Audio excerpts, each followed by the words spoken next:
Assalamu alaikum. Dear viewers, in this video we will discuss about that how to read a measuring tape.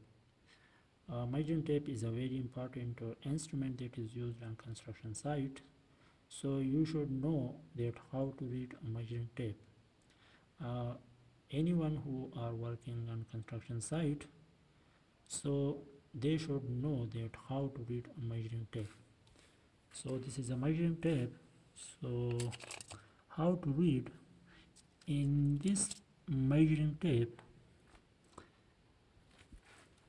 Here these are the inches on the top side, and at the bottom side these are centimeters, and these small lines on the top side represents the millimeters. These small lines represents the millimeter, and the total length of this measuring tape is 25 feet, and in meters the total length of this measuring tape is 7.5 meters.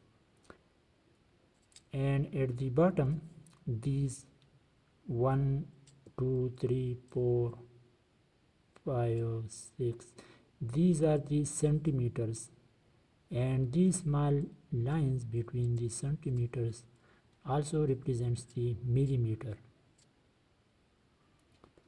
So on the top side these are the inches, and at the bottom side these 3 4 5 6, these are the centimeters. So this was a video about that how to read a measuring tape. So if you have any question in this, you can ask in the comment section, and if you are new to this channel, please subscribe for more videos. Thank you.